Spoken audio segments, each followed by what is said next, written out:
Sugar, diabetes, মধুমেহ যারা এক নামে চিনি আমরা, কম বেশি প্রত্যেক বাড়িতে এই সমস্যা রয়েছে।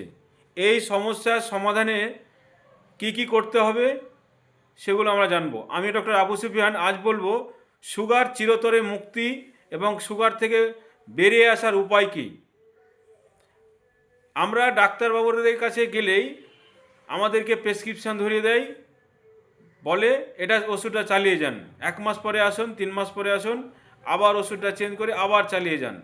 সারা জীবন ধরে যদি আমি ওষুধই খেয়ে যাব, ব্লাড টেস্ট করেই যাব, তাহলে আমি চিকিৎসা কী পেলাম ডাক্তারবাবুর কাছে, বা আমার চিকিৎসা কি হলো?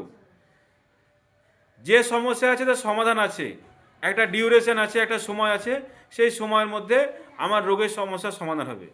না হলে চিরজীবন ওষুধ খেয়ে যেতে হবে না। এই সুগার, ডায়াবেটিস কোথা থেকে হয়, কীভাবে হয় আমরা জানবো।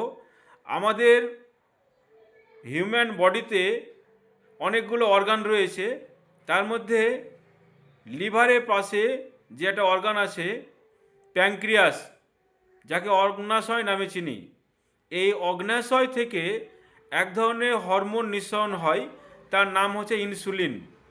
এই ইনসুলিনটা ব্লাডে মিশে গিয়ে আমাদের শরীরের এনার্জি বজায় রাখে। যখন এই প্যাঙ্ক্রিয়াস তার হরমোন নিঃসরণের কার্যক্ষমতা কমে যায়, ঠিকঠাক সময়ে ইনসুলিন বার হয় না বা অতিরিক্ত বেরিয়ে যায়, তখন কিন্তু এই সুগারের বা ডায়াবেটিস সমস্যা চলে আসে। অনেকের সুগার ফল্ট হয়ে যায়, অনেকের সুগার বেশি হয়ে যায়। তাই আমরা কন্টিনিউ ওষুধ খেয়ে থাকি। কন্টিনিউ ওষুধ না খেয়ে কিভাবে আমরা এই থেকে মুক্তি পাবো, পরের ভিডিওতে অবশ্যই দেখব। তারাই কিছু নিয়মাবলী যেগুলো শুনবো ভালোভাবেই। আমরা ফাস্টিং, আমরা খালি পেটে থাকবো যতটা পারা যায়, কিন্তু অন্তত 16 ঘন্টা। সূর্য ওঠা থেকে সূর্য ডোবার মধ্যে আমরা খাবারের মধ্যে থাকব। সূর্য ডুবে গেলে আমরা আর খাবার খাবো না। অন্তত সকাল 8টা থেকে সন্ধ্যা 6টার মধ্যে আমরা যে কোনো খাবার সেরে নেব।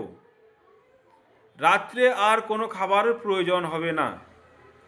প্রতিদিন অন্তত 40 মিনিট আমাদের শরীরে ঘাম ঝরা পরিশ্রম, হাঁটা চলা, দৌড়ঝাঁপ এগুলো প্রয়োজন আছে। কার্বোহাইড্রেট যুক্ত খাবারগুলো যতটা পারা যায় এড়িয়ে চলব।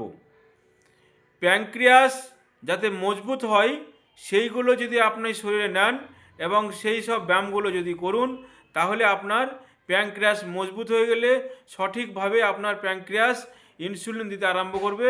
আপনাকে আর অ্যালোপ্যাথি বা অন্য কোনো মেডিসিন খাওয়ার প্রয়োজন নেই। আয়ুর্বেদিকে অনেক ধরনের ওষুধ রয়েছে, যে ওষুধগুলো আপনাকে বাজার থেকে কিনে খেতে হয়। এই ওষুধগুলো না কিনে খেয়ে আপনি বাড়িতেই তৈরি করতে পারেন।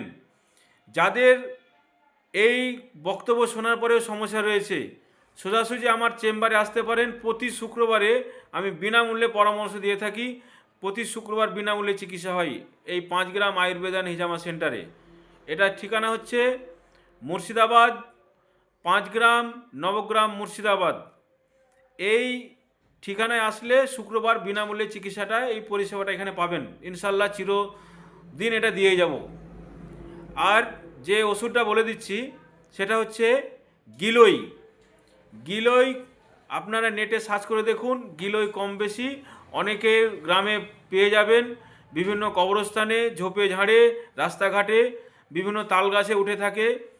জড়িয়ে জড়িয়ে এটা গাছে ওঠে, পানের মতো পাতা।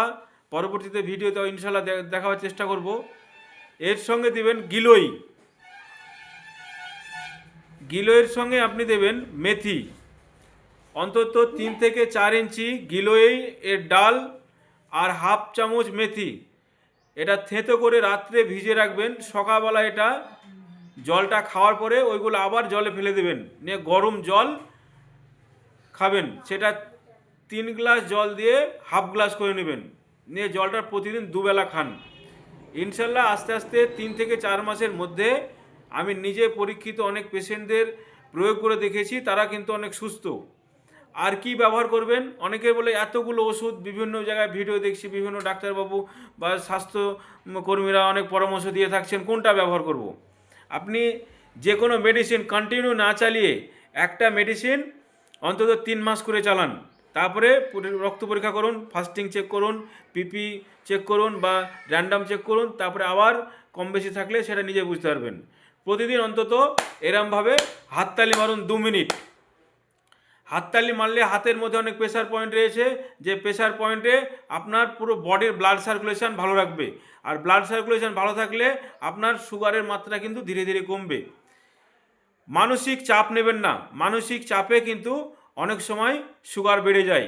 অনেকে দীর্ঘক্ষণ ঘুমায়, শুধু ঘুম পেড়ে যায় না, আমাদের শরীরে 7 থেকে 8 ঘন্টা খুব ঘুম বেশি হলে যথেষ্ট।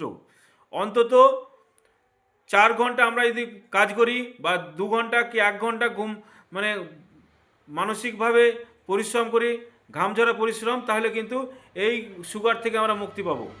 এই নিয়মগুলো মেনে চলুন। ইনশাল্লাহ আগামী ভিডিওতে আপনাদের সুগারের ডিটেলসে আলোচনা করব।